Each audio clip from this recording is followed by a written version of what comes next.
Early in the season, you learn not to get carried away with losses or wins. I mean, you're still trying to form an identity with the team, regardless of whether you have guys back or not. Because if you have one new guy and lose one guy, you've got a completely different team because everything has changed. Roles have changed. Sometimes an attitude will change. So you're constantly fighting to get your team right. But the thing I liked about tonight was, other than beating a really good team, was how we fought. We really played hard. We invested in that game, and the reason why I think it feels so good for our kids is when you invest in something, the result means more because you gave a lot.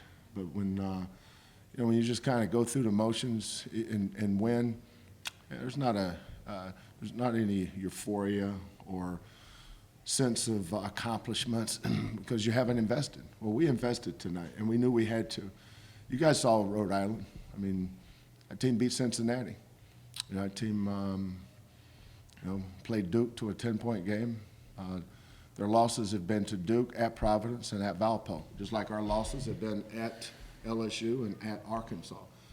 When you're losing to good teams, you don't sit back and over-evaluate. You say, how can we get better? I think that's the thing that I learned most about our team after LSU. There wasn't a whole lot of investment in that game. And we needed that.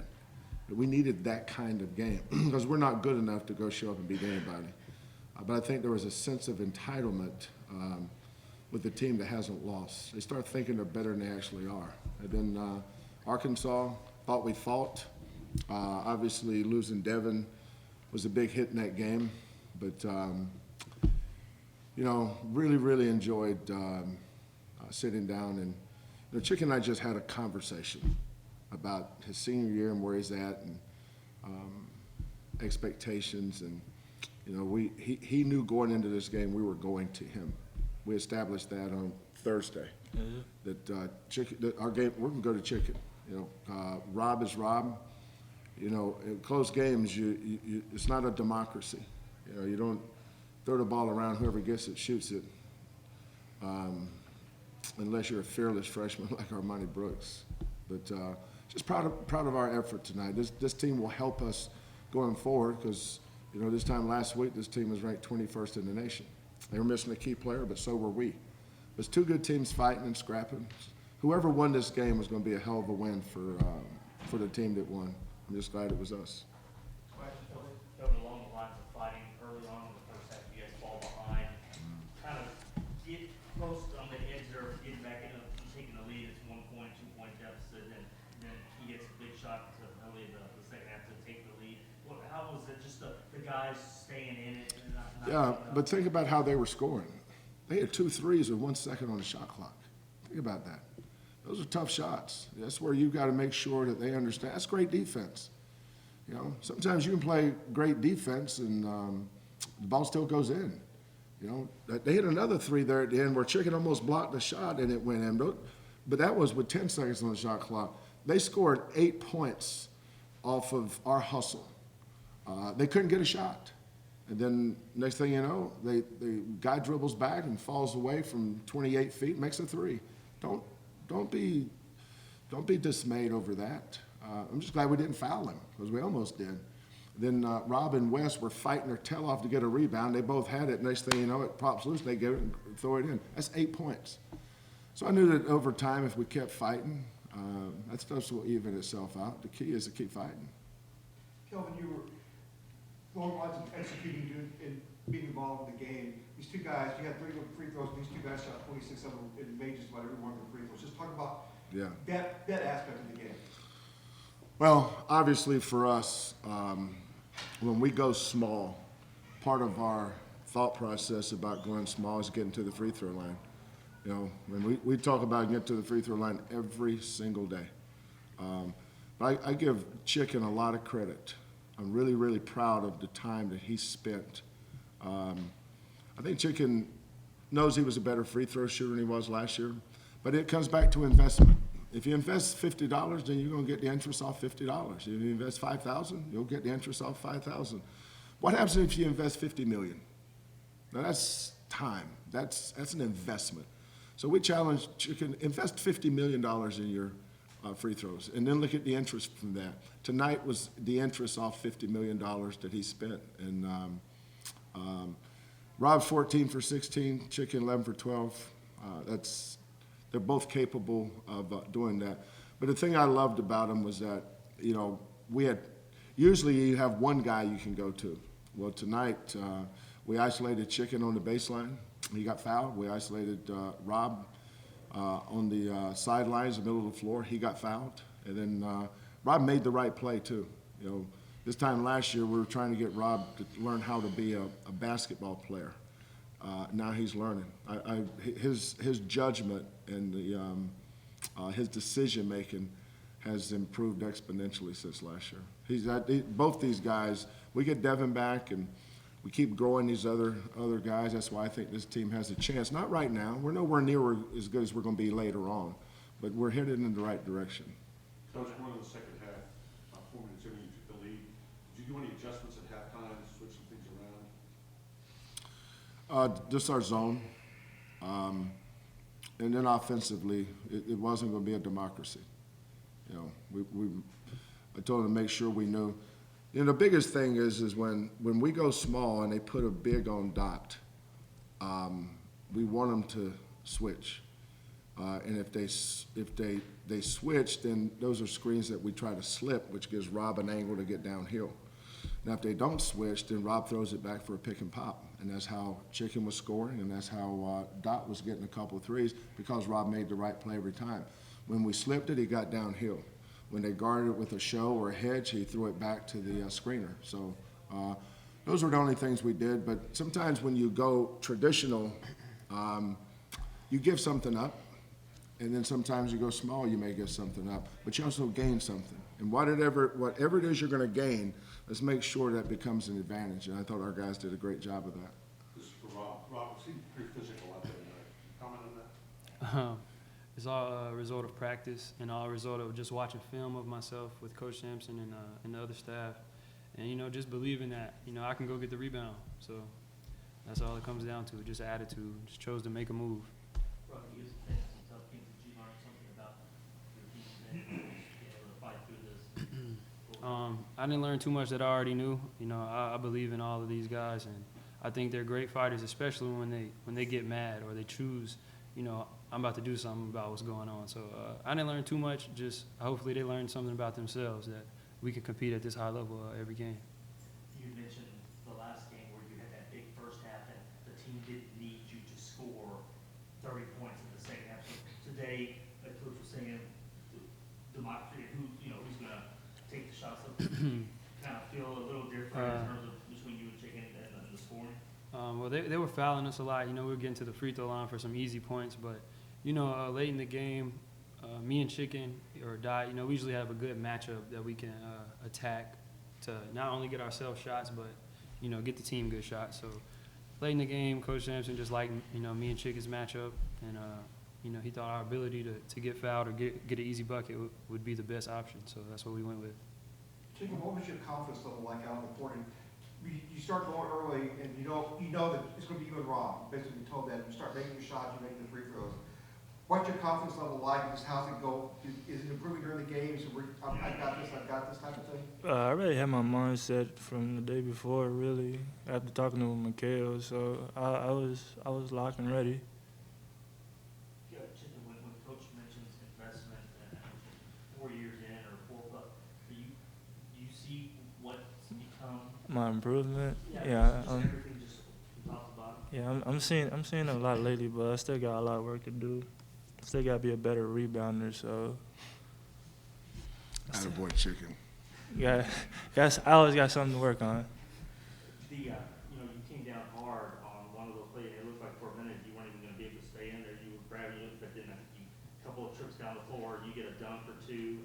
Did it just work out for you? Yeah, you know what? The team needed me, so I'm gonna tough it out. Kelvin, before the game, I think you told the pregame radio about Devin. What's the update on him? Yeah, it's these two fingers, his ring finger and his little finger. The gash, the slice went all the way down to the bone on his knuckle. And so they had to do a little surgical procedure to repair that tendon. And then, don't remember how many stitches it was in his little finger. I think it was 3 or 4. But, you know, when you cut that tendon, I didn't realize this, but when you cut your tendon on your knuckle, you can't bend your finger. So he has absolutely no movement with his finger. He can't even do that. So he's going to be out as many as 10 days, maybe 2 weeks, which, you know, that's why getting through today was so important. Obviously, he leads us in rebounding, and he's our best interior traffic rebounder. A lot of guys can rebound against air. Good rebounders rebound in traffic, and that's where we got to get this young man to. But you know, this is exam week. We don't play again until next Saturday, and then it comes. You know, we play Saturday, Wednesday, Saturday. Then it's Christmas Eve, Christmas Day. Then we leave the day after Christmas to go to Connecticut. You know, we're there to 26th, late to 26th, practice there 27th, play the 28th. And then from there we go down to Tampa to play South Florida. So, you know, this week's all about academics, and then we get right back to it. With the procedure, is he able to, will he again be able to have the elbow movement and everything? Yeah, the doctor, I think the guy at Arkansas that sewed him up did a good job, but obviously he didn't have access to an MRI. And during the MRI, you could see where the tendon was broke. He just basically stitched it up. So they had to take all of his stitches out, go in and clean it up, you know, to guard against infection. They put him on antibiotics. But he's got to keep that splint from that procedure on his hand for at least 10 days. So we play Wednesday, whatever that day is. And then what day would that be? The 21st. I would doubt he's back for that game, but Harvard. Hopefully we can get him back for Harvard. Coach, I think one thing that has sort of plagued the team a little bit to start the year when you face bigger teams like LSU and Arkansas. Yeah. I think you guys get about 84 points in the paint today against a big Rhode Island team. I think the number was 24. Yeah. What was the difference? I think, you know, I think after the Arkansas game, we realized we've got to have a secondary defense. You know, as much as you like to play your primary defense as your fastball. But, you know, if they start hitting your fastball, you may want to throw your curveball. You know, our fastball hadn't been very good in the second half. You know, we led at LSU. You know, we led at LSU until they scored a shot at the buzzer. So basically, we had a lead at halftime in both those games on the road. But where we wore down a little bit, you're right. In inside points, it's not just the points either. It's the message they send there. You know, if Chicken gets in foul trouble or Devin gets into foul trouble, I have a tendency to want to go small. And usually I go small, and most of the teams we play against will chase us, which means they go small too. Like tonight, they went small, and that helped us a little bit. Then he went big, and then that's when we sort of took off. But we have a hard matchup because of Weston Armani. Armani's a freshman who's really coming along. We've noticed that in practice. That's why your team gets better as you go. 2 weeks ago, Armani didn't know whether he was on foot or horseback. You know, 2 weeks later, look what he did in the big game today. But, you know, we really worked on a matchup zone. I think that helped us. We didn't get killed as much inside. We still got some work to do there, but I think being able to play two different defenses when one's not, when we start breaking down or fatigue becomes a factor, you can go to your curveball a little bit. And our curveball was pretty good tonight. I'm going to have a last question here, guys. Coach, with your team had 3 late and a fresh shot clock, what went in through your mind on Armani's 3-pointer? Just how tough his Christmas was going to be at his house when I locked him up in the closet and didn't let him out for 3 days. This usually makes for a tough Christmas. You know, again, you know, and I talked about it after the game, time and score. But obviously, Armani, you know, again, he didn't know whether he's a good shooter. but that's not the situation. But if I could have got my hands on him right as he was shooting, it wouldn't have been pretty. Doesn't give on. It's hard to top that one, but, I'm just curious, how they announced Major Applewhite as head coach, as part of the coaching fraternity here, just what you thought of just the. Yeah, excited for Major. How old is he? 38. Yeah, excited for Major. You know, I was 31 when I was a head coach in Major College, and it's such a great opportunity. This is a great job, man. You know, football here is the best job in this conference. So Major's getting a great job. He's not just getting a good opportunity, he's getting the best job in the league. You think about that, your first head coaching job. You know, look where it's at. So he's very fortunate, but he's also got a great opportunity in front of him. But I think anytime, if you have a qualified candidate in-house, I think that's what you should do. I've always been a big proponent of that.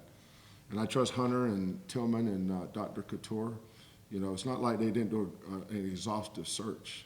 I mean, they put this thing through the ringer. And the fact that they Major's their choice, I think it speaks volumes of Major. You're big on defense, you gonna apply for that coordinator job? You know, No, you get no. I think they're pretty good at picking football coaches around here. I'll let those guys do it.